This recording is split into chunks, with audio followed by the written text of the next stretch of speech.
It's Bold City Sports Talk with Rob Moccio. Hey everybody, and welcome to Bold City Sports Talk. My name is Rob. With me generally is Ben. Unfortunately, he is experiencing some internet problems, the dreaded internet. So I'm going to do this by myself. I hope you guys enjoy. I've got some interesting topics to talk about. Starting off with the World Series, the Washington Nationals are up on the Houston Astros 2-0. That is correct. You heard me right. 2-0. The Washington Nationals once again are playing somebody in the playoffs that nobody expected. And I am probably speaking for the 99.9%.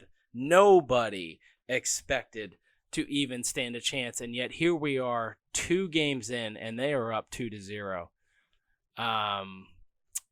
My question is, what's going on here with the Astros? Because, mind you, these 2 games were both taken in Minute Maid Park in Houston here, and the Nationals are currently up 2-0.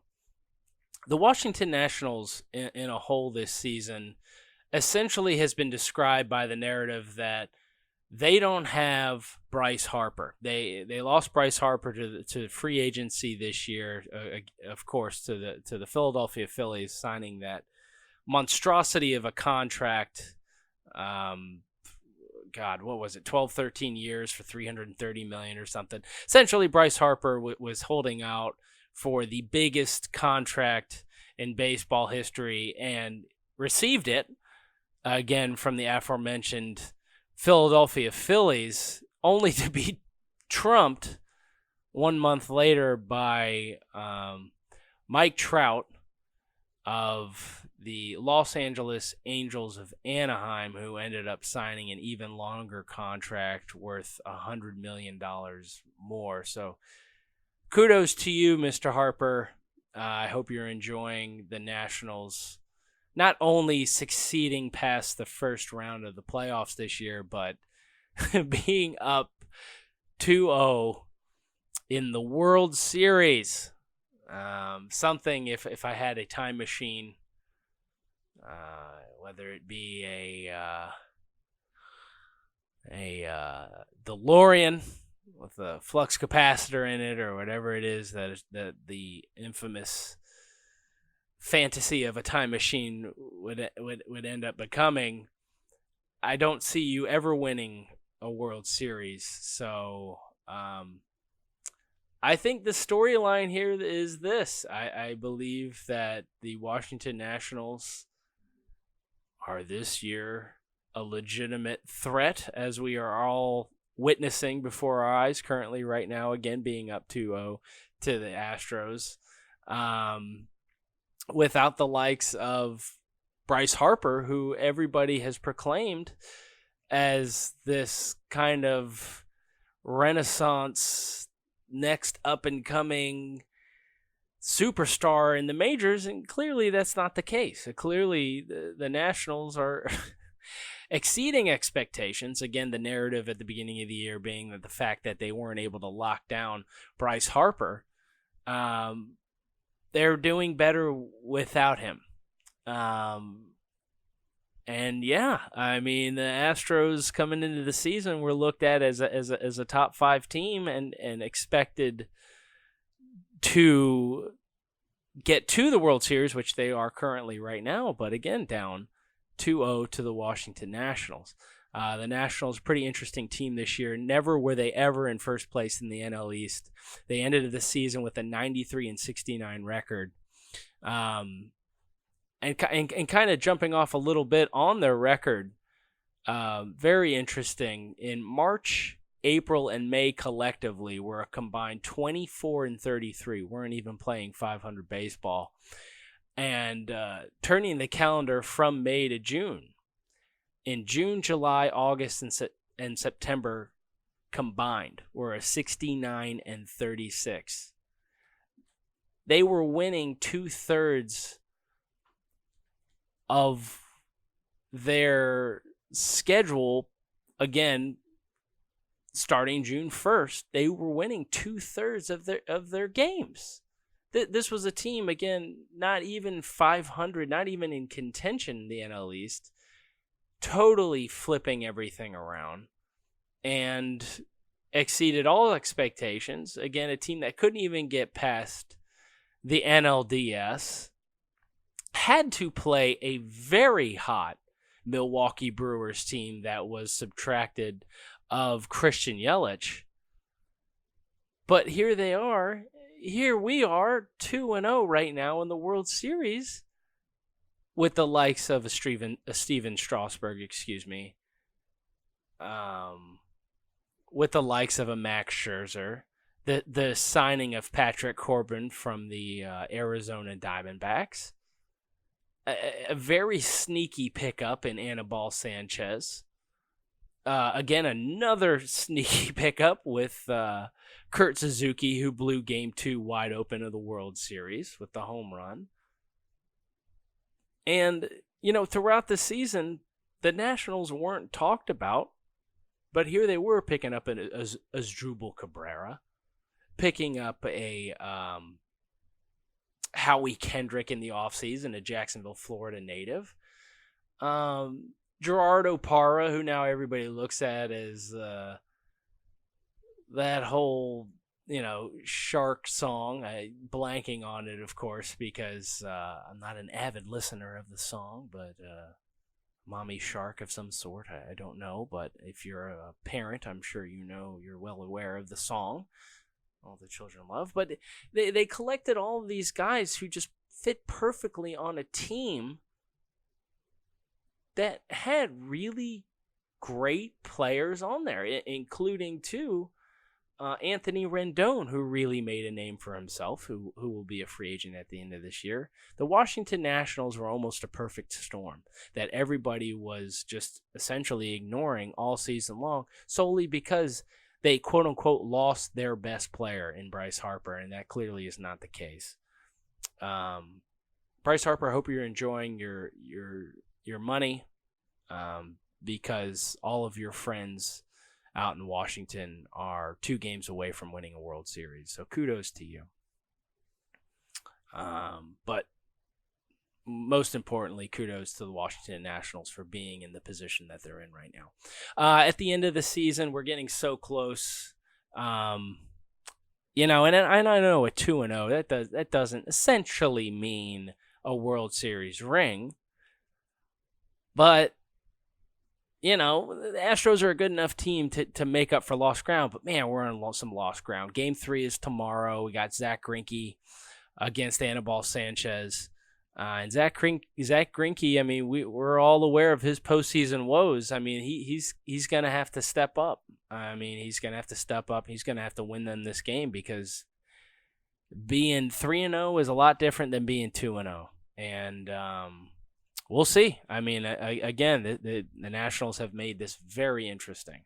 So as I was getting to, we are towards the end of the Major League Baseball season, and we are so close to hearing the NL and AL MVP. Everybody loves talking about this, NL, AL, Cy Young. Just going to put in my 2 cents real quick. NL MVP, I mean, I don't see, outside of again, Anthony Rendon, Cody Bellinger has had a season that I don't think a lot of people will forget. For a majority of this season, if not just the whole 162 games, he has been the most feared hitter. He's had a career year. I think Bellinger only gets better. I think the Dodgers do have, they got to make something happen here in order to get a little more protection around him. The Justin Turners of the world are slowly but surely starting to fade out. And the Dodgers are going to have to get younger. I think the NL MVP only has to go to Bellinger. And if anybody's a close second, it's going to be Anthony Rendon of the Washington Nationals. The American League MVP, I believe this is the year that it's not Mike Trout, though. I mean, you could even make an argument, of course, for it being Mike Trout. But American League, I think, needs to go to Alex Bregman. I think he's taken a huge step forward this year. I think not only is he the shortstop of the future of the Houston Astros, but I believe that he's a top 5 player going forward. And this year he really proved it, and I believe is deserving of the American League MVP. Going into the Cy Young, I think it's a two-way race. I think you got Jacob deGrom of the New York Mets, and then you have a combination of the two, so I guess almost a three-way of Steven Strasburg, who finally was able to stay healthy this year. I know in spring training they toyed around with his mechanics and more or less was trying to get him to throw out of the windup, which only has done him, clearly was just a different pitcher this year. Threw over 200 innings for the first time in as long as I can possibly remember. He's always had the stuff, just couldn't stay healthy. And this year he stayed healthy and he proved himself worthy. And here he is pitching, again, in the World Series. And then opposite of him is Max Scherzer. Mad Max, he just continues year in and year out to prove that he's one of the best pitchers in baseball. Had a tough, rough, I was close to about a month worth of back problems, but he's still Max Scherzer. He's still amazing. But I do believe that it is going to be the National League reigning Cy Young winner, Jacob deGrom, who's going to ultimately end up winning the NL Cy Young. American League Cy Young, opposite again of Scherzer and Mad Max, you've got probably one of the two in Garrett Cole, who this year is really made a name for himself. He is now legitimized himself as a true ace. And then you got, the always trusty Justin Verlander. I don't think you could go wrong with either or. I think Garrett Cole will edge out Justin Verlander only because of the strikeouts this year. So again, to kind of recap a little bit, I'm going NL, I'm going deGrom. Didn't have the same year he had last year, but still just as dominant. And then in the American League, I'm looking at Garrett Cole. I think he's arguably, in my honest opinion, the best pitcher in baseball, and I believe that a lot of people would agree with me on that. Again, just judging by the numbers he's put up this year, and just amazing stuff. Going on the flip side, from the players to the managers, I mean, we're not even done with the 2019 campaign yet. Here we are. Already looking at 4 new hires here. The Los Angeles Angels of Anaheim went and hired ex-Cubs manager Joe Maddon. I mean, let's be honest. Angels here are trying to get over the hump. They have Mike Trout. They have a few players here and there. They went and got Ohtani with a big contract 2 years ago, and I don't know if that's really going to end up paying dividends. And to be honest, I think injuries are already starting to pile up with them.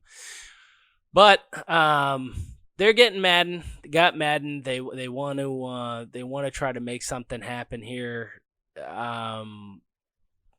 I'm very curious to see what happened between him and the Cubs, and I think it'll be a little more clear come the beginning of next year. I have the suspicion that we're going to end up hearing that Joe Maddon lost, quote unquote, the team. Something didn't seem right midway through the season with Joe Maddon and the Cubs. There's too much talent on that team to not make the playoffs, which ultimately they didn't. So I'm very interested to see where the narrative is there. The Cubs, on the flip side, just recently signed David Ross. He was a previous catcher with the Cubs and the Red Sox, most notably. Was the go-to catcher for John Lester. Has always kind of been a character, more or less, again, coming up with that Cubs team that ultimately broke the curse. I don't know. I mean, this is, again, another one of those kind of signings, in my opinion, for a manager, which, arguably I don't even know what a manager really means these days with baseball, with how much analytics are involved. Is he a yes man? Possibly. All I know is he was previously a battery mate for starting pitchers. And a lot of people kind of more or less will just kind of agree, like, oh, I guess if he could manage a game, he can manage a team. I don't know. Go talk to previous Angels manager Brad Ausmus about that. Didn't work one season. We gave up on him. Joe Girardi, as we know, was let go from the Yankees after a few years. And speaking of, Joe Girardi got hired as the Phillies manager. I believe it was 3 years. And my biggest question to all that is, will the old school, hard-headed Joe Girardi, will he work with this essentially pretty young Phillies team, and especially highlighting that of Bryce Harper? I don't know. I don't believe that Gabe Kapler was the answer. I think for the Phillies to, after 2 years, more or less just saying, okay, enough's enough. I mean, there's no reason, again, judging that by that Phillies team, there's no reason for them to be finishing fourth in the NL East. There's just not. And not after you give Bryce Harper $330 million, let alone any player for that matter, $330 million. If you're not winning that division, you're doing something wrong. And Gabe Kapler constantly in all of his interviews, whether it be post game or during the game or All-Star break, just constantly was preaching everything was fine, and clearly it wasn't. You don't finish fourth in the NL East and say everything's fine. You just don't. There falls back something on the manager that essentially has to go, something's wrong here and I'm here to fix it. And the whole time he essentially was painting the picture that everything was fine when it wasn't. And I think the Phillies showed him the exit because simply of that fact. San Diego Padres went and hired Jace Tingler. He was a player development coach from the Texas Rangers. They had went and passed on previous third base coach Ron Washington from the Atlanta Braves, who looks to go back to Atlanta. But I'm not going to be surprised if Ron Washington finds a job eventually. The New York Mets, San Francisco Giants, and Kansas City Royals are all still looking for a manager, and I think Ron Washington, previously manager of the Texas Rangers, I still think could be a great fit for one of those very huge voids. I mean, we're talking about some pretty big teams here. The New York Mets, who are they going to get? And are they going to be the last dog to the bowl when it comes to a manager? Because they got to get something. Mickey Callaway was a complete disappointment.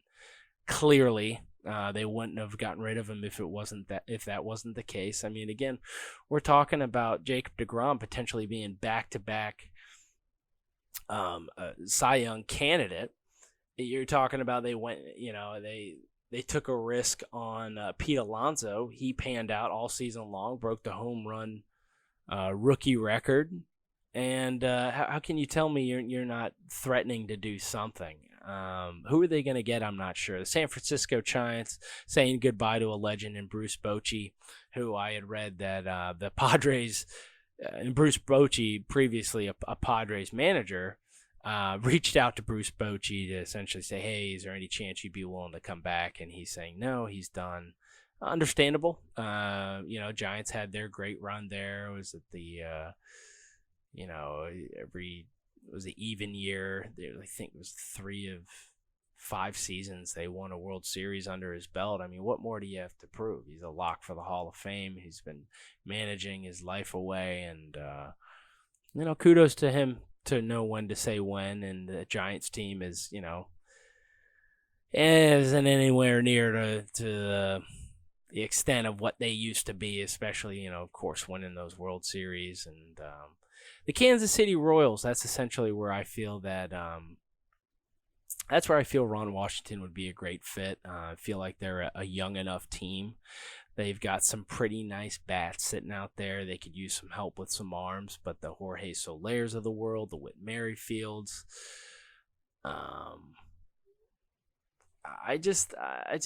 I have a feeling that would be a good fit for him.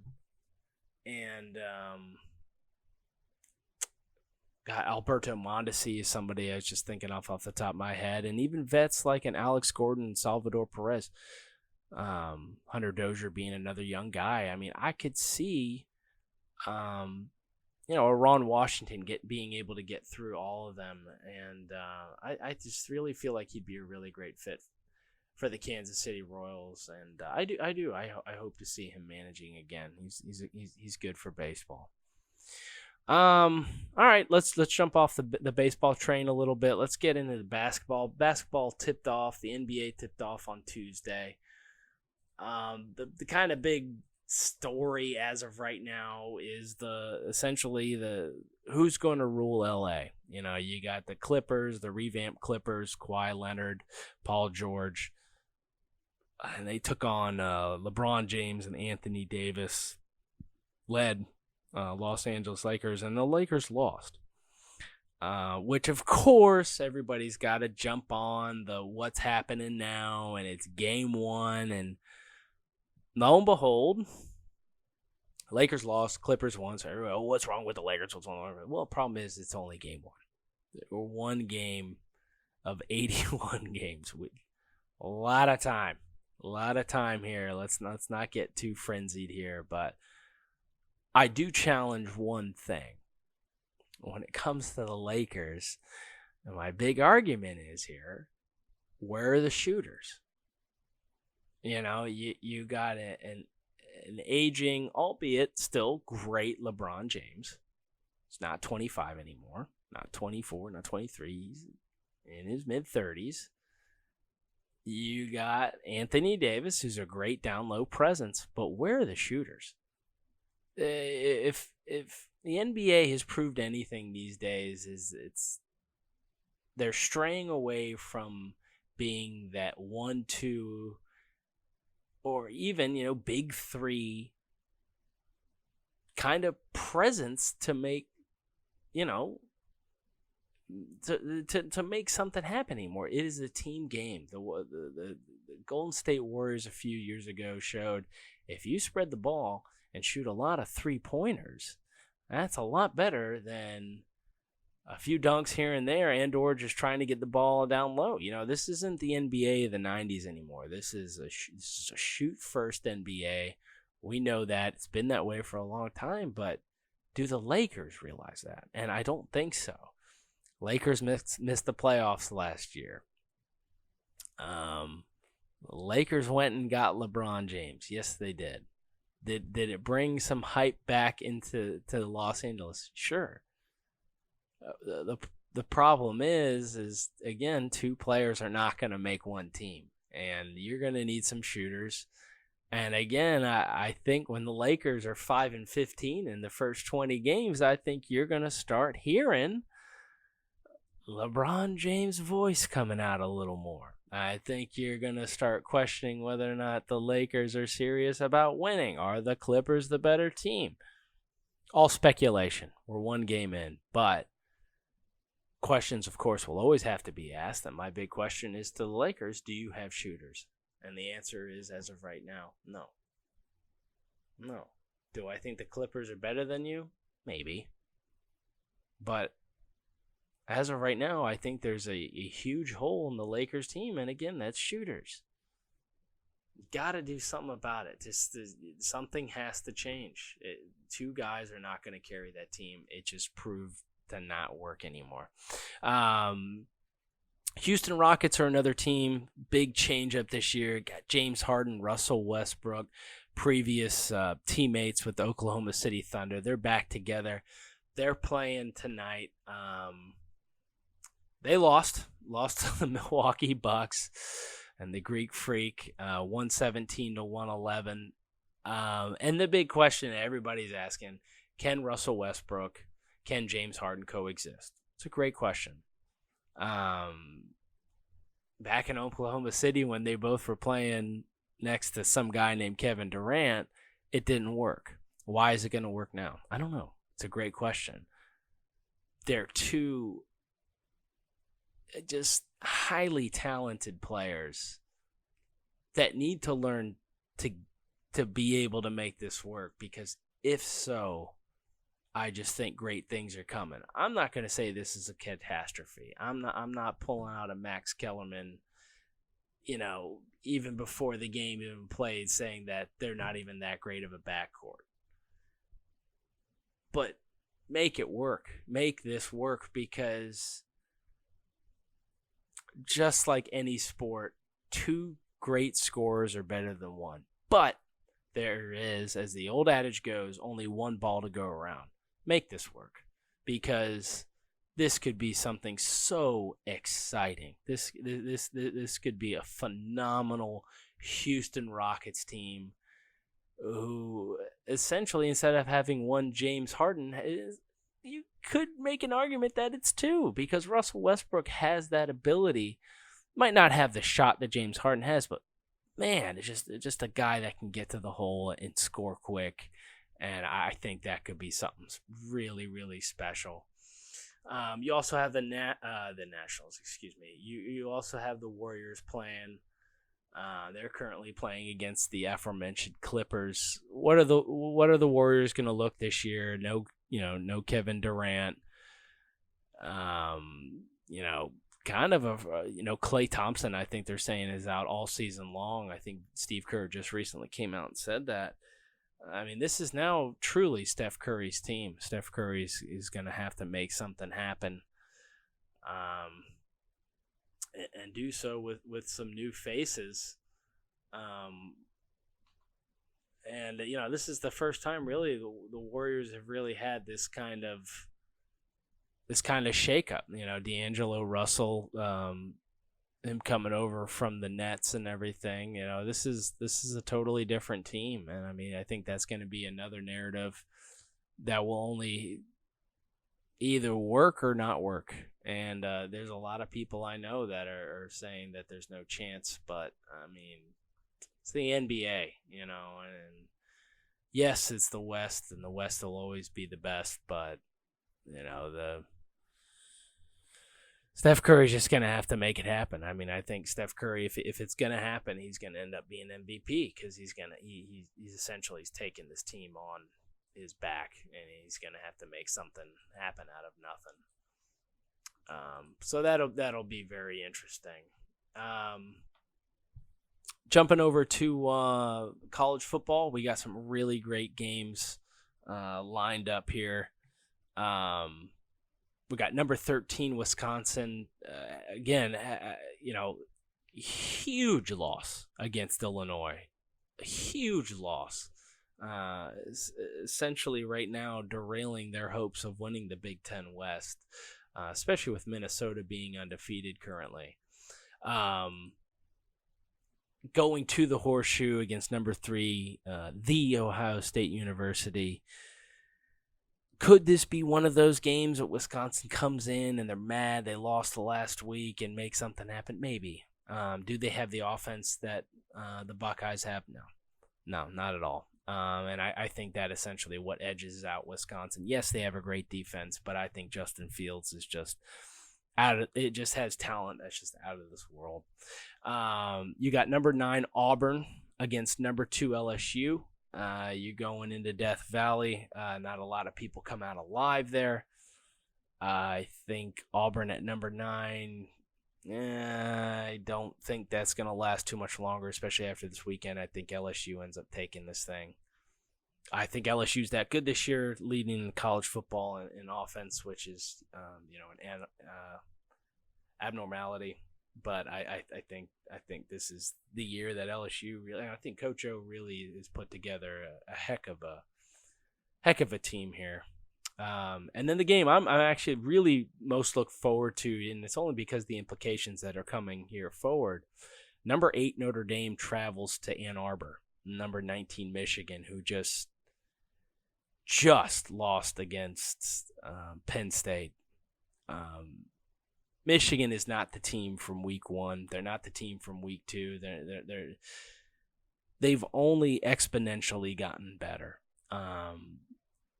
The double overtime barely eclipsing beaten Army, and even the team that got slaughtered by Wisconsin.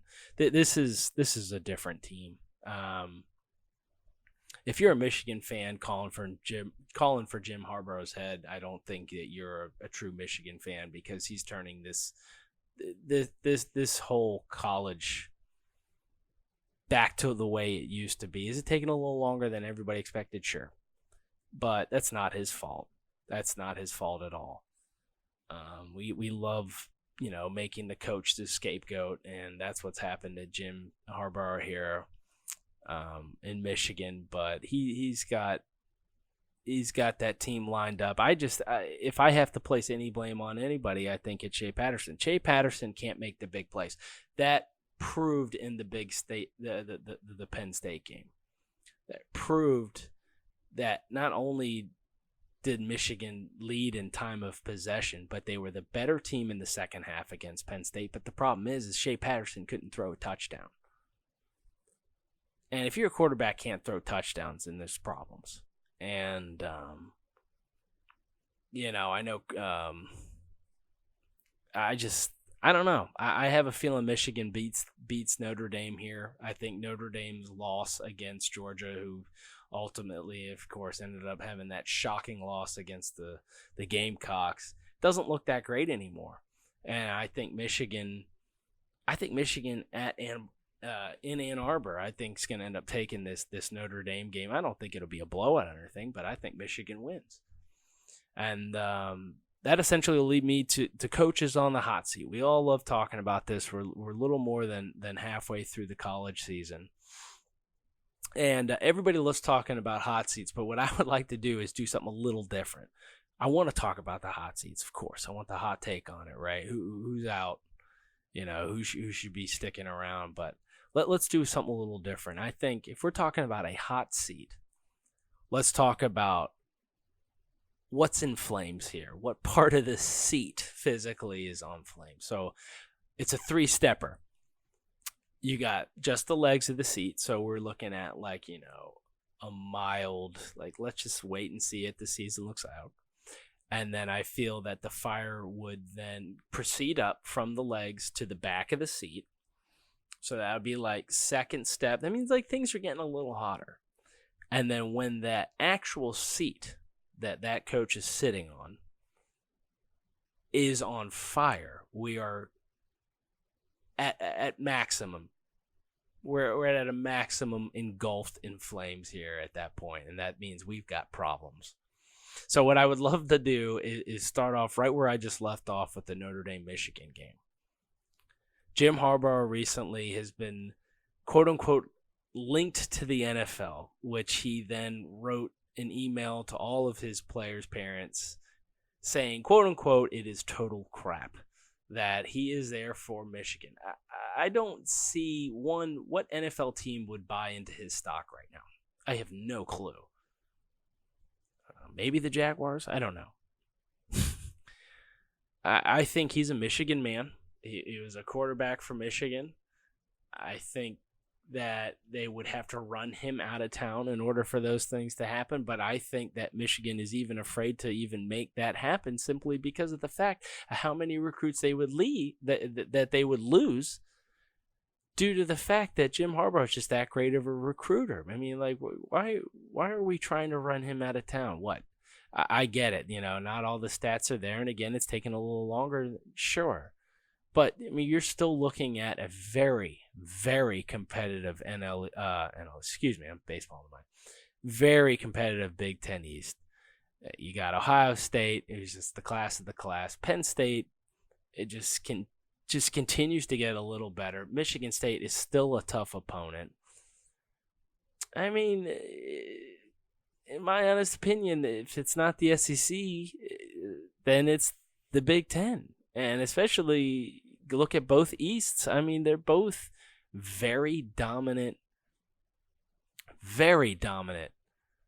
divisions in college football. But on the flip side, there's Brian Kelly. Okay, did they make the playoffs last year? Yeah. Did they get smoke checked by Clemson? Yeah, they did. If Notre Dame loses this game, there's a really good chance they just blew every opportunity to getting back into the playoffs, let alone even sniffing the playoffs, because the only two ranked teams that they had played at, again, coming to this point, You're looking at Georgia and Michigan. So you're telling me the only two games that actually mattered on their schedule they couldn't win? Come on. How much more Brian Kelly can Notre Dame really? Notre Dame wants to succeed. And if Brian Kelly is giving you great wins against partial ACC opponents, but he's not winning the big ones, how much longer do they make that last? Especially when an Urban Meyer's floating around. And it's only a matter of time until Urban Meyer makes something happen. So let's do this. Let's play a game. Michigan loses this game. I'm going the back of that seat is getting extremely hot for him. So I'm going 2 out of 3 chances that Jim Harbaugh is getting nailed. And that Michigan starts starting this rumor. Is it time to move on? It's not time yet because again, what they showed me in the second half of that Penn State game. Brian Kelly on the other side. I think if Notre Dame loses this game, I think Brian Kelly's seat is fully engulfed in flames. And I believe the legs of that seat, the back of that seat, and the seat itself is fully on fire because how much longer can Notre Dame wait around? And I don't think it's for very much longer. So I think this game holds a lot of clout. I think this will be very interesting to see how this pans out. But again, if judging from everything I've seen this year, I think Michigan wins. And I think Brian Kelly is suddenly going to be on a very hot seat. So let's drop down a little bit. The place that I believe that Urban Meyer would go would be USC. I think the Trojans with Clay Helton, I don't think they're gonna hold on to him for much longer. Very disappointing seasons to start the season, to start out. And again, with Urban Meyer floating around, and I just know it, and just judging from a couple things I've heard and things that he said, that he has this itch and that he'd want to go back. Why not? He already dominated the SEC with the Gators. They dominated the Big Ten with Ohio State. And now why not? Why not go to the West Coast, the Pac-12, and take on a team like the Trojans? I mean, the Trojans still have that kind of pull. And I mean, I've read some things that think that Notre Dame being an independent school, I don't think he wants to do that. I think he still wants a challenge. And I think he would get that with Southern California, man. And again, they still have that pull. I mean, they're still getting recruits, and he's a hell of a recruiter and an even better coach at that. I mean, he's the complete package. So I'm going Clay Helton's seat this year right now. I'm saying that back of the seat is engulfed in flames, and that seat right underneath his rear is starting to heat up. And even if Urban Meyer were to make an inkling and say, oh, God, who wouldn't want to go to USC? I do believe that Clay Helton will be gone. Charlie Strong, I think, is, for lack of a better term, a dead man walking here at USF. It's not his fault. I mean, it's Southern Florida, and they've been okay the last decade, nothing special, but they're not going anywhere. I think they were hoping he was going to pull from Florida the way that he used to. Being a defensive coordinator there with the Gators, and I don't think it's happening. And I think of all the coaches, I think his seat is almost completely burned down to ashes at this point, because he just is not making a lot of money, and for USF, kicking him to the curb, I don't think would mean much. I think Charlie Strong is I think he's a goner. Chip Kelly, I think, is a very interesting kind of coach. Everybody, of course, knows him in his days at Oregon, running the RPO and everything, and essentially going to the NFL and unfortunately failing with the Eagles after like 4 or 5 weeks, where it looked like everything like it was going to work out. But he reminds me a lot of Billy Beane with the A's. Created this kind of monster that everybody mimicked and left him on the outside looking in. And now that's exactly where he is at UCLA, seeing all these offensive take off after he introduced, the whole kind of spread and making things just kind of very fast and making the game very exciting. Brian Kelly, I'm going to say the legs on his chair are engulfed in flames. But I don't believe UCLA could do any better besides wait it out and see what happens. I just, I don't know. I have this feeling that they're going to stick with him and they're going to wait it out. And there's just no other better option currently at this point. So they're going to hang tight with him. Jeremy Pruitt of Tennessee, I think, is on the flip side skating on some thin ice. I think the legs of that seat and the back fully engulfed, and again that bottom where his rear would be sitting is getting very hot. I don't know how long Tennessee can wait. They've been irrelevant for close to 20 years now at this point. And I don't know. They look terrible. They look just terrible, and they haven't even sniffed any type of success in the SEC for quite some time. And the guy who I believe is I think more or less it just has to do with his contract more than his coaching abilities. Willie Taggart, FSU. I don't know what more Florida State has to see, but I think he's owed another 2 years after this year. And his buyout would be huge, but shame on FSU for thinking they saw something special in an all-time 500 coach. Guy didn't recruit a quarterback last year, and here we are. Blackman and Hornibrook. He's not even playing the better of the two. Hornibrook has proven he can win games, and there's Blackman not doing anything. And, this team is going to get slaughtered by Florida this year. I don't think they're going to sniff a bowl game. And if they do, it's the toilet bowl played in, middle of New Hampshire or whatever. It doesn't matter anymore at this point. They're not going to threaten anything. And on top of that, they're losing games to the weakest division right now in college football, in the ACC. Ben was here. He'd tell you it was the almost competitive conference. They're not doing anything. And Willie Taggart has just as much to blame as anybody else. And in my honest opinion, the one guy that nobody's talking about that is going to make a name for himself in the NFL is Cam Akers. They have in my honest opinion, one of the best backs in college, and he's got to be regretting his decision at this point, being at Florida State. He has to be. And with Florida being as good as they are now, that is not going to help with these recruits. And it's going to be some time. Florida State's got a while. So yeah, there's my fun little take on kind of what's going on in the college football coaching world. Not as crazy as the carousel in baseball, but it's only a matter of time. It sure as that could be.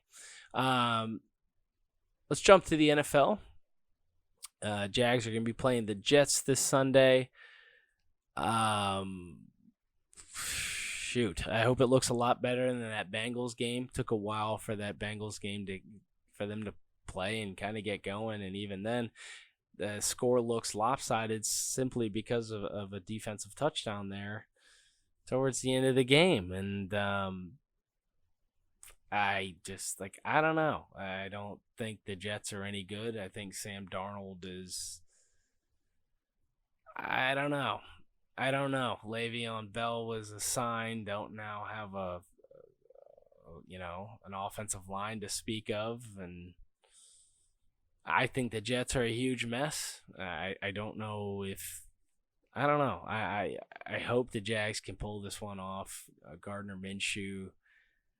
I think that luster is starting to wear off a tiny bit, but there's still plenty of time. He can make his adjustments, but I'd say let's win this one. And my honest opinion, I don't see why not. The only thing that really is really killing the Jaguars right now are all these injuries. I mean, this is almost unprecedented right now. They are currently looking at injuries to Marquise Lee, Dede Westbrook, Leon Jacobs, Najee Goody, Quincy Williams, Andrew Norwell, Cam Robinson, Calais Campbell, and Marcel Darius. And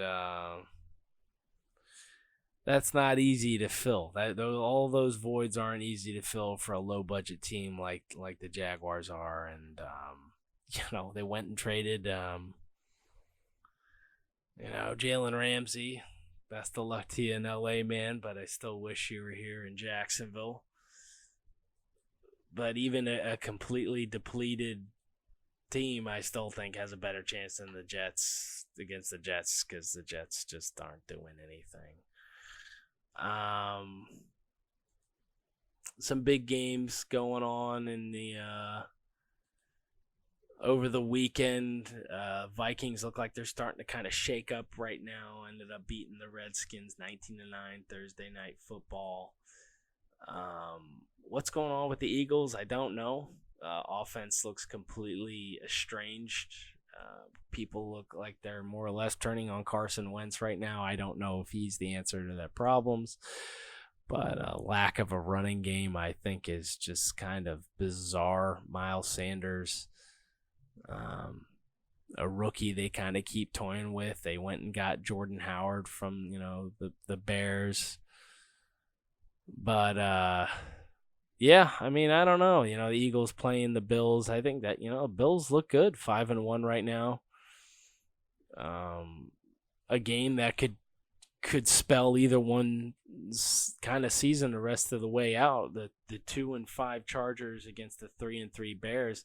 What's going on with Mitchell Trubisky here at this point? I mean, a lot of people are kind of already giving up on him, but I don't see why not. I mean, he just completely looks like a mess right now. The bad game of the weekend that I think could actually be a lot of fun, and you got two of them. You got the Giants and Lions.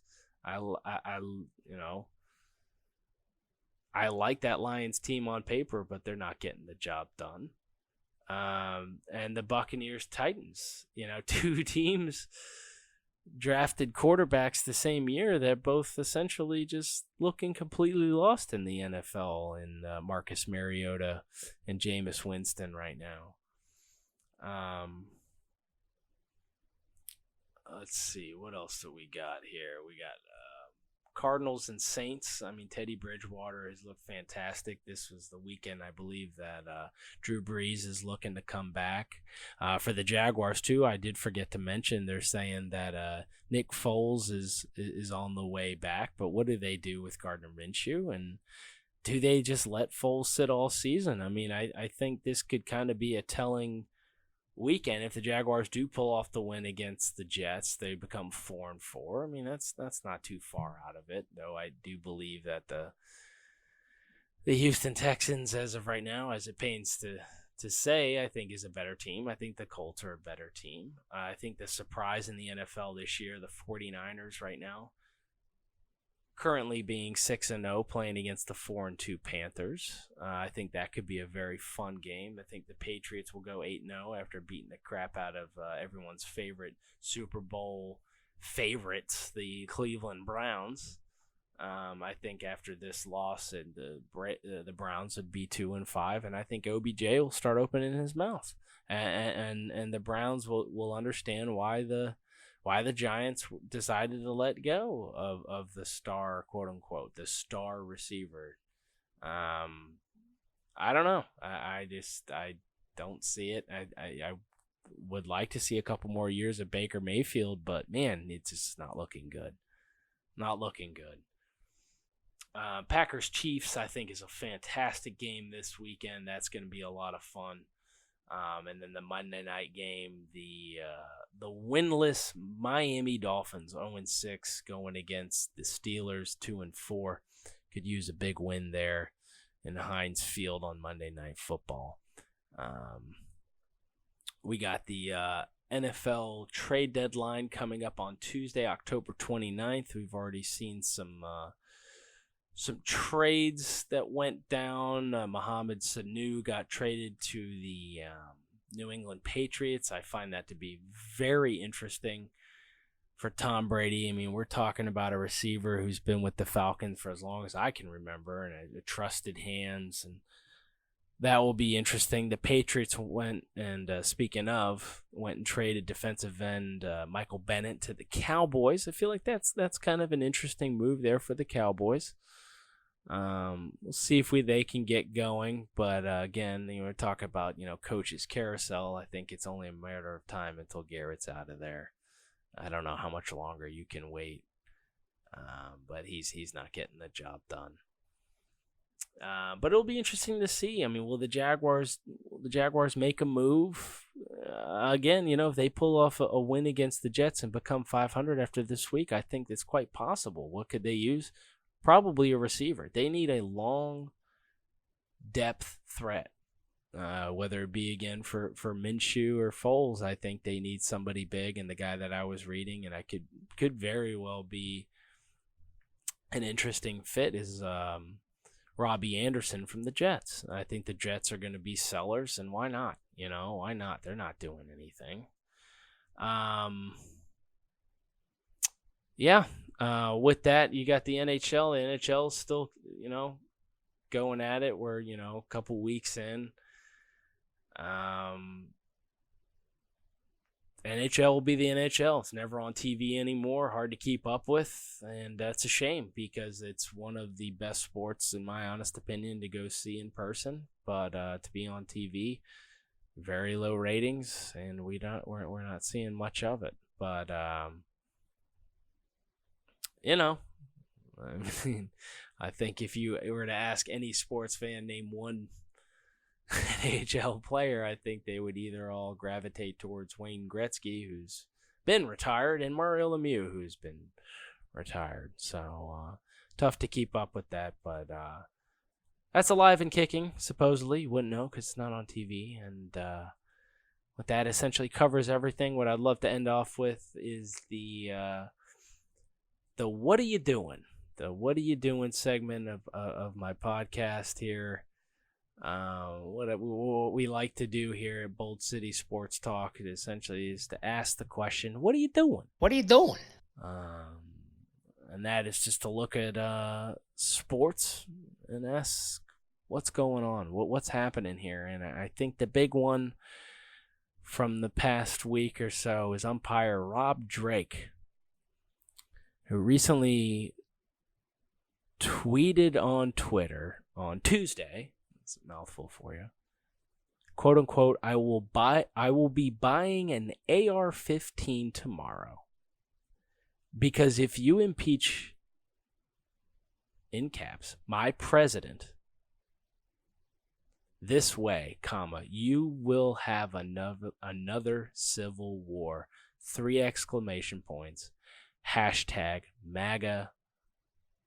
If you're not familiar with that, Make America Great Again 2020. End quotes. Rob Drake is umpire for the MLB. And not sure what it was he was trying to make happen here, but I think everything that he intended to make happen was the complete opposite. He, of course, then deleted the tweet and went viral, if you will. Again, tweeted on Twitter on Tuesday, mouthful, "I will be buying an AR-15 tomorrow because if you impeach my president this way, you will have another civil war. 3 exclamation points. Hashtag MAGA 2020. Oh, man. Again, Rob, no idea what the heck it was that you were trying to get through to the people. But, in a world today with the platforms like Twitter and Facebook and Instagram, and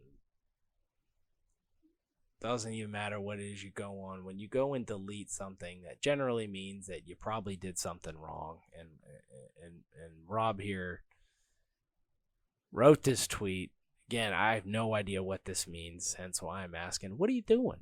Because you don't delete things that you write, because that essentially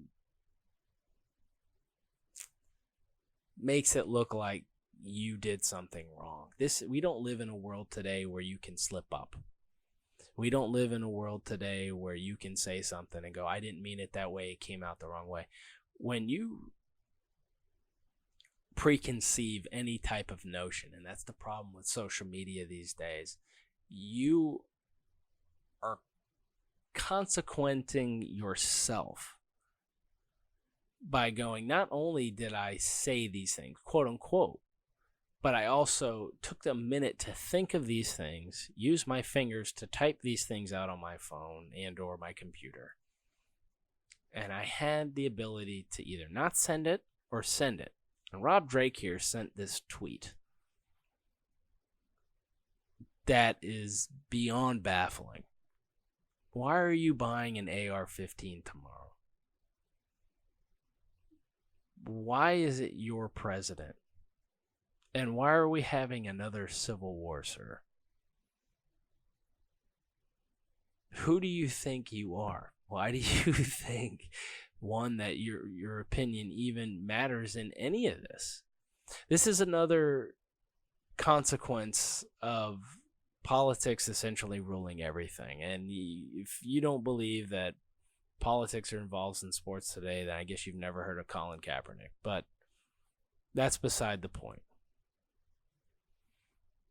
You're an umpire for the Major League Baseball. You're not running for president. You're not a soldier who should be walking around with an AR-15. You're an umpire for a baseball, a child's game. And you're tweeting these things. And mind you, First Amendment, freedom of speech. Sure, say whatever it is you want. But what does this even mean? Why are you buying an AR-15? Like, people who there's psychopaths who shoot up schools do less tweeting than this. Like, what point were you trying to prove here, Rob? You're nobody than just someone who has a job, who got hired to do something. And I mean, if I were to tweet anything like this, I know I'd lose my job, because it essentially is, again, even if he didn't mean it to be, is a threatening. You're threatening people, and we all know in today's world you can't threaten people. You just can't do it. Anything is taken way out of context, but you are stating the fact that you're going to buy an AR-15 because you're worried about people impeaching your president. And for some reason, there's going to be another civil war. Why is throwing out civil war so lightly these days? Civil war, we've only seen one. It was the North versus the South against slavery. And here you are throwing out civil war because you're worried about the president being impeached. None of this makes sense. Go back to making horrible ball and strike calls and leaving politics to the politicians out there who are getting paid to do this job. I hate to even say this, but it's true. And this goes for all walks of life. Just do your job. Because in all honesty, Rob, nobody knew who you were until this happened. I wouldn't say anybody. I'll say close to 99%, especially in the sports world. And here we are. Everyone's talking about you. What are you doing? I'll tell you what you shouldn't be doing. You shouldn't be buying an AR-15. even if your president, quote unquote, is impeached. And never will there ever be another civil war, because nothing to that magnitude that started the Civil War will ever happen ever again. Because history is there to be learned from.